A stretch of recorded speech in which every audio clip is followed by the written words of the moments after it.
would like to talk to you about the impact of culture in our business. When I see this room and people coming from so many different places, yesterday I was playing golf with someone from Zimbabwe, from Kenya, there was a German, the other team, we had people from South Africa, we have people here from India, etc. There's an impact on culture on everything we do, but this impact in our job is as well coming from the way we perceive our business. And I would like that we talk about that, looking the different perspectives coming from the distribution, but as well the customers. And I will give you a few examples coming as well from other sectors.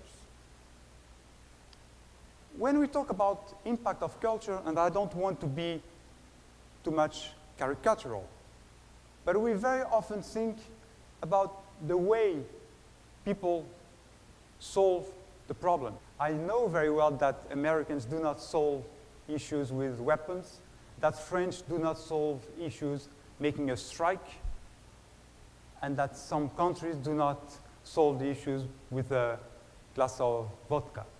However, this has an impact on the way we see and the way the customers see us. Do you know that when negotiating, when trying to sell something, there's a big difference on what each one is expecting. In a negotiation, a Spanish considers that his goal is to get a contract. He makes a good negotiation if at the end he gets a contract. For Indian, but for other cultures as well, it's not a goal. The goal of the negotiation is somewhere else. It's maybe to get to know each other, to understand each other. The goal is different. Do you know that for the Japanese, their objective is to have a win-win deal? Here in Spain, the objective, I made a good negotiation if I win something. If I get more than you get, then it's a good deal. It's not the case for other people, and this needs to be taken into account. Do you know that when we built the agreement, we do not start from the same point of view? Some of us start from the top, and some of us start from the bottom. When I start from the top, I look at the general principles, I look at the strategy, and then I go to the details. When I look from the bottom, I look at the details because I consider that I need to think about the details in order for me to be able to define the principles. There is someone here in the room who knows the topic. We are discussing currently with some Russian people. And we, as Spanish, French, Italian, we are willing to define the global. And they are sending us emails and information that they would like that we change this phrase because it's not good. They would like, I said, but we do not agree. They consider us as totally out of business because we are talking about strategic issues that have nothing to do with business, and we consider them, but these guys are a bit stupid. I mean, why to care about such a detail? It's just because we do not speak the same language. We do not have the same culture. So, you see, big difference in the way we handle these topics, and I'm giving it to you just for us to think, because we are not always dealing with Japanese, with Indians, with Russians, but we are dealing from people from underwriting, from claims, from sales, and they don't have the same perspective, and we need to think about it. Let's go to the operational level. We all know Nutella. Nutella is the same everywhere. It's the same. But in fact, it's not. Did you know that Nutella is perceived as exactly the same for every one of us, but to spread it over the baguette or to spread it over the pumpernickel in Germany, it's not the same. The texture has been changed, and we didn't know about that. So Nutella took into account the cultural situation of each country. Let's go to the way we see the brands. Luxury, cosmetics, fashion, wine is French, considered as French. Therefore, Paris Baguette is a Korean company. They have 4,000 shops.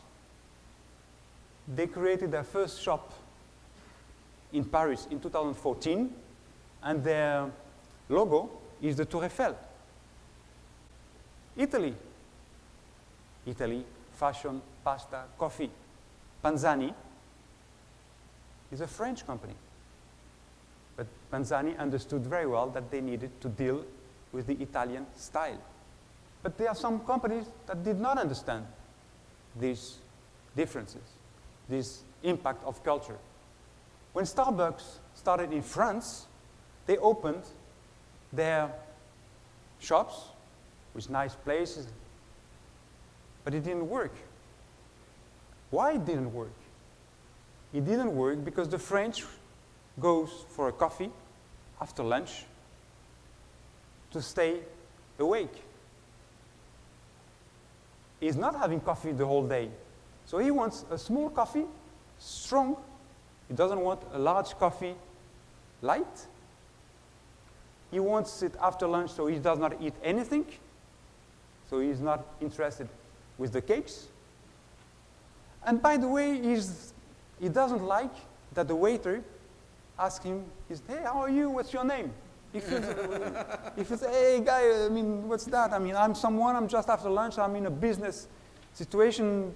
IKEA in Japan had a fully integrated system. They wanted with their furnitures. It was great. They opened large shops and stuff. And the Japanese looked at that and said, well, but just a bed does not enter into my home. It's too big. It couldn't work. They didn't realize that it could not work. They didn't realize as well that the Japanese were expecting for very high service. Even those big brands make cultural mistakes.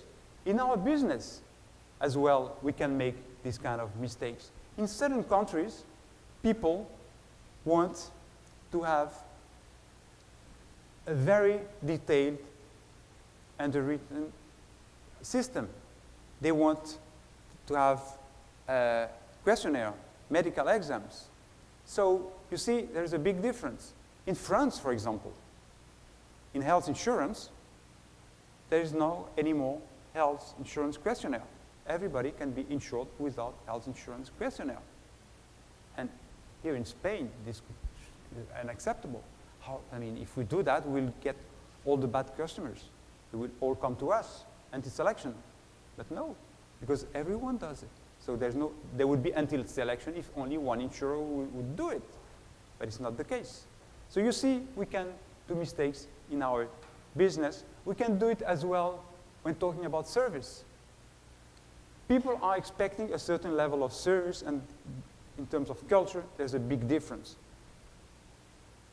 But they do not switch because of the service was bad. So you can see, of course, in Netherlands and in Japan, the service is very good.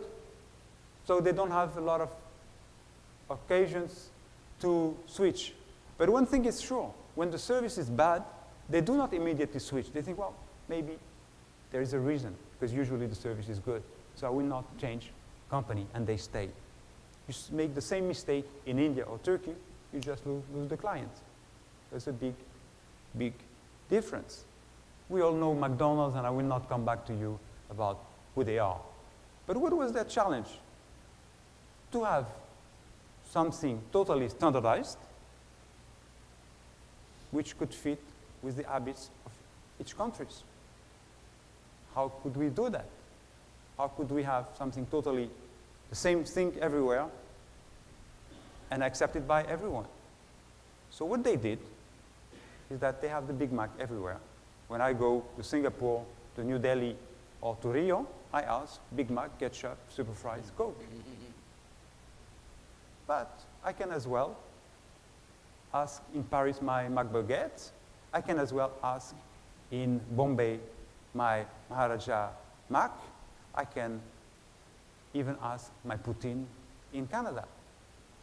So this is the way they responded to the diversity of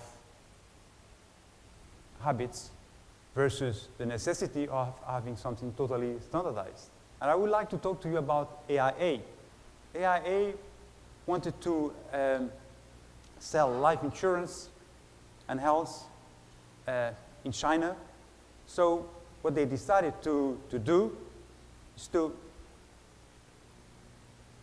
propose two products: personal accident, medical and hospital fees, and they trained their agents, they trained their employees to sell those products, to explain that they needed protection, to explain that in case of death they needed to protect their families, to explain the risks.